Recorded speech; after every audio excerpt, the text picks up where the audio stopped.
changed the world.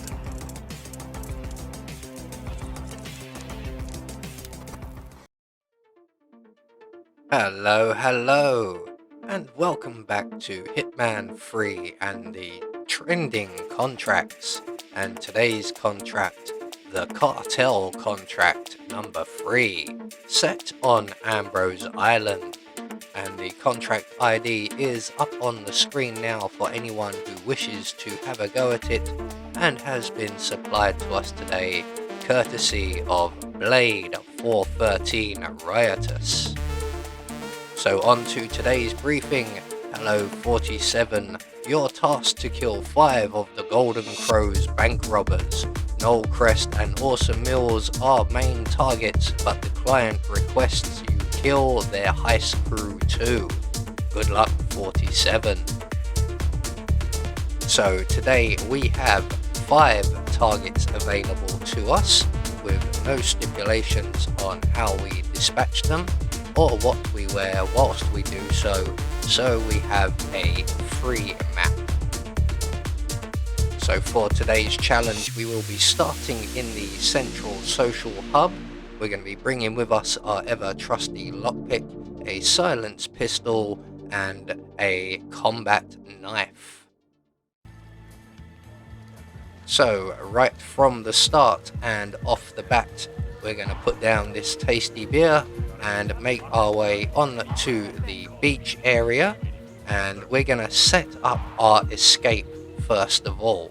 So if we make our way along to the left on the beach and into this hut right here, second from the left I believe, under the brick by the bed, we will find a boat key, and with that in hand we can now exit the property and make our way into the Militer Cave where the satellite uplink is located. And once in here, we're going to select our silenced pistol. We're going to take out the camera at the far end of the tunnel there.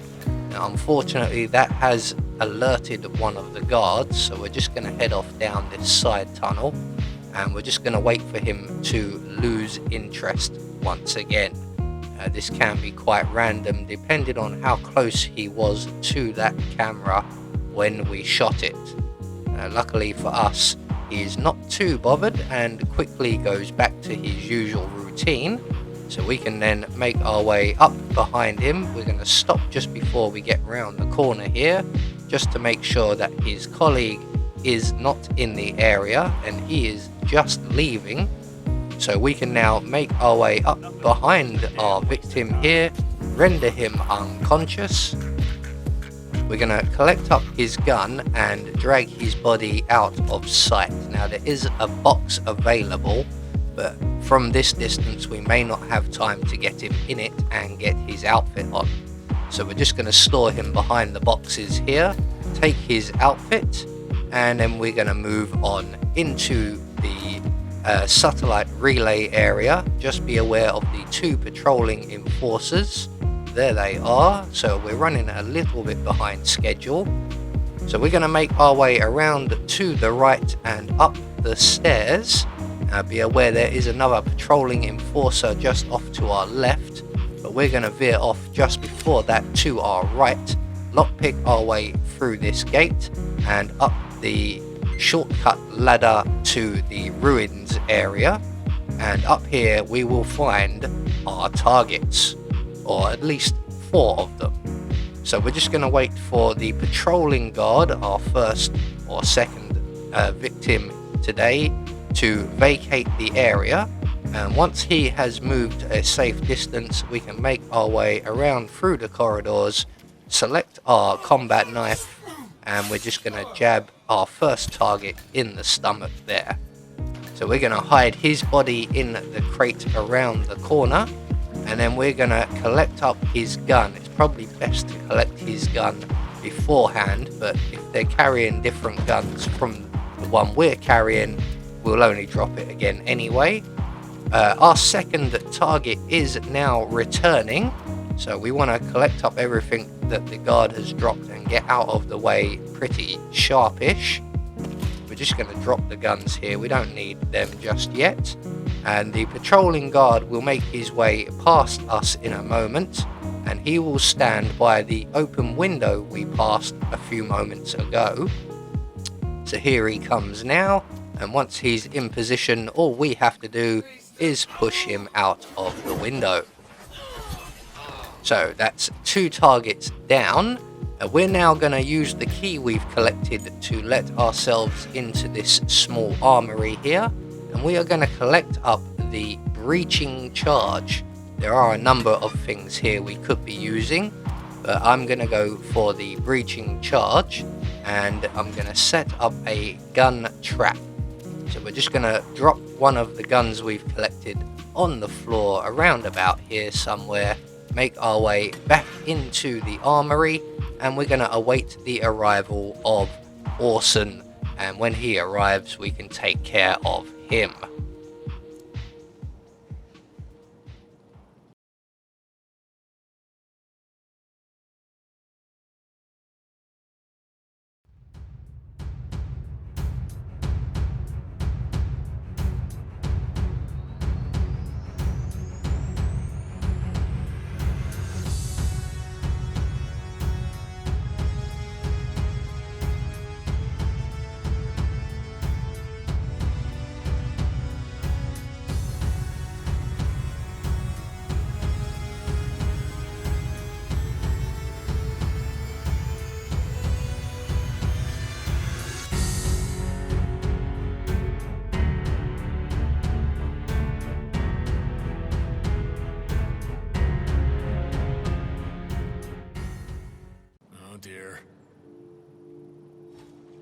So once Orson comes along, he will spot that gun. We can then move in behind him and render him unconscious.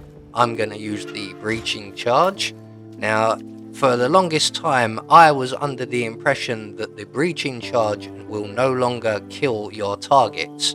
Although it seems that if you place the breaching charge close enough to your target's head, when detonating it, you can still get a nice silent explosion kill, which is what we're going to do here.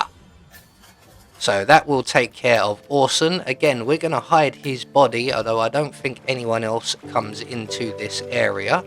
We're just going to be neat and tidy, and we will then move on to our next target in this area, and he is just outside of the cells where we are.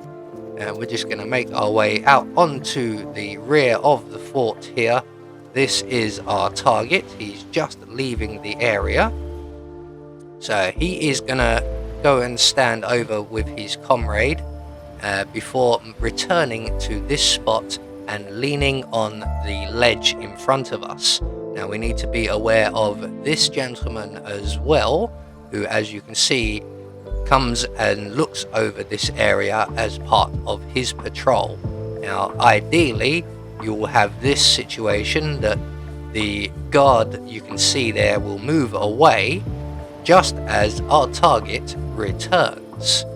Now their timing may not always be exact like this, so just be aware of the guard up on the balcony is not looking when you push your target over the edge. So 4 targets down with 1 to go. We're going to make our way to the communications area here. We're going to collect up the crowbar that's just on the crate, and when everybody has their backs to us, we can select our silence pistol, and we're going to shoot the central monitor at the far end of the compound there. That will bring down the communications, and Noel Crest will come running this way. Now he's gonna discover that the communications are down, come over to investigate, and when he heads back to his usual routine, he will follow this exact path. We of course have to stop here to avoid the camera. When the camera pans away to the right, we can make our way past on the left and onto the rope bridge, and Noel Crest on his return to the beach will come past here, and he will walk down this left hand side as we are looking at it off the bridge. We're just going to wait for this guard to continue on his patrol. Yes, we are very, very high up. It's even worse when you're looking through binoculars the wrong way. So once he moves off, we can then use the crowbar we've collected to loosen the floorboards. We're going to move a safe distance, which is around about this point here. We should be fine at this point, although you don't have to stick around for the kill. You can now head directly for the exit, but of course, for the purposes of the video, I will be sticking around for this rather nasty accident. So No Crest will eventually make his way along to this area. He will take a quick gander out to sea, and when he's finished that, he will continue on his walk straight down into Davy Jones's locker. So that's all of our targets now taken care of. All that's left for us to do is to make good our escape, and we're going to head down the long way round rather than the express route to the sea area here, and underneath the stone bridge, and to our awaiting boat for which we've already obtained the key. So there we go, one more trending contract taken care of. Quite an enjoyable one this. I had quite a lot of fun with Ambrose Island.